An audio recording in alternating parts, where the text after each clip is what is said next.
Bonjour et bienvenue à cette toute nouvelle série de l'heure de la bonne nouvelle, qui a pour thème cette année « La solution vient d'ailleurs ». Aujourd'hui à l'émission, savez-vous que Dieu a un merveilleux cadeau pour vous?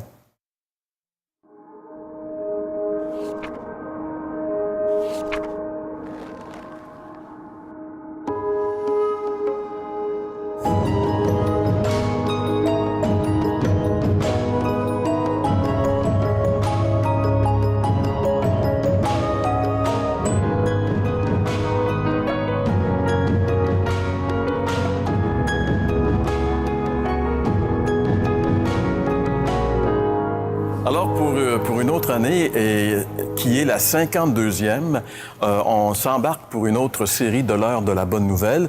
Et à nouveau, cette année, j'ai le plaisir d'accueillir mes collaborateurs. François Fréchette, bonjour François. Bonjour Jean-Pierre. Jeff Lorrain, bonjour Jeff. Bonjour monsieur. On a choisi cette année un thème, nous, on ose toujours quand même. Hein? Et là, cette année, notre thème, c'est « La solution vient d'ailleurs ». Ça veut pas dire qu'on est en train de dire que tout ce que l'être humain, l'humanité a produit comme solution pour améliorer sa condition, ça vaut rien. Au contraire, on est vraiment conscient que l'être humain est très ingénieux et a fait des découvertes tout à fait incroyables. Mais il me semble que l'être humain est toujours pris aussi avec un problème. Et à ce problème-là qui le détruit, la solution ne peut pas venir de lui. C'est ça. Elle vient d'ailleurs. Elle vient d'ailleurs, nécessairement. Mais je trouve intéressant parce que Jeff et son équipe sont impliqués en Haïti. Et puis, vous avez amélioré la condition des êtres humains d'une façon sensible. Oui, parce que quand on est arrivé là vers 2000, donc ça va faire 15 ans cette année, on avait finalement un village qui était vraiment sous-alimenté. Gros problème, par exemple, les petits-enfants, gros ventre, les problèmes de verre, puis un gros problème chronique. Et puis, 15 ans plus tard, on a la qualité de vie dans le village, la condition sociale, ça a monté. On est là aujourd'hui, puis je dis, c'est plus comparable. Mais, comme tu le rappelles, si on n'a pas quelque chose de plus, une solution qui vient d'ailleurs, on a beau améliorer la condition humaine, c'est étrange, mais ça ne change pas un problème dans la nature humaine. Puis il faut vraiment faire une distinction entre les deux. La condition, il faut y travailler, parce que, écoute, on vit dans un monde qui est beaucoup plus relax. On est malade, on est soulagé plus facilement. Nos vies ont pris plus de temps, dans le sens que nos vies sont plus longues qu'avant. La qualité de la vie la qualité en général. Augmentée. Mais ça semble pas régler le problème. On lit, par exemple, la Bible, il y a des milliers d'années, on lit des contemporains. Et on dirait que ça change. Il y a quelque chose qui change pas. Il y a un problème qui persiste malgré toutes les améliorations, finalement, de l'humanité. Et ce problème-là, très souvent, un des symptômes que l'être humain est pris avec un problème, c'est la culpabilité. Il y a comme quelque chose qui hante l'être humain, et tant et aussi longtemps qu'il n'a pas trouvé la solution, on dirait qu'il survit un peu. Et aujourd'hui, justement, on va aborder ce thème à l'aide... En fait, notre modèle, c'est une femme que Jésus a rencontrée, et une femme qui, justement, avait un grand sentiment de culpabilité qui, en réalité, empoisonnait toute sa vie. Alors, François, est-ce que tu crois qu'aujourd'hui encore, l'être humain contemporain est aux prises avec un sentiment de culpabilité? Écoute, Jean-Pierre, j'aimerais ça qu'on écoute ensemble ce que j'ai recueilli à l'extérieur des gens de notre époque. Et puis, on commentera après, si tu permets. On écoute ça ensemble. Est-ce que vous luttez avec le sentiment de culpabilité? Non. Parce que j'ai pas de raison de me sentir coupable. Absolument pas. Quel est le meilleur moyen de se débarrasser d'un sentiment de culpabilité? Je te dirais bien, j'en ai pas bien de culpabilité, moi. De se faire pardonner.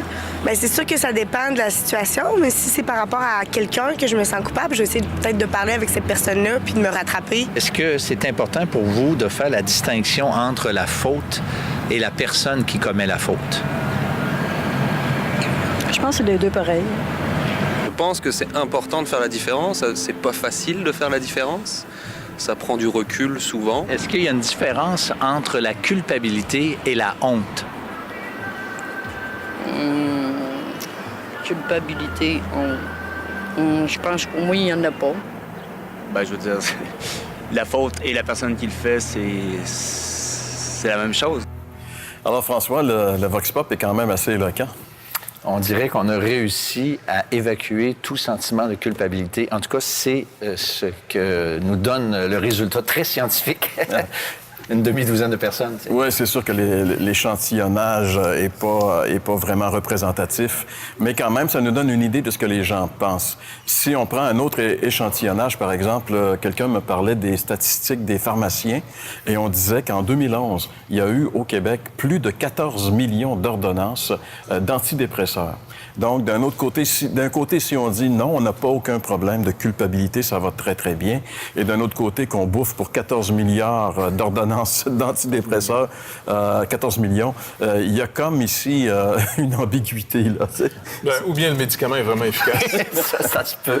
Ou bien c'est qu'on rentre peut-être trop vite dans la vie privée des gens parce que les gens n'aiment pas parler de culpabilité. Parce que la culpabilité, c'est comme un échec.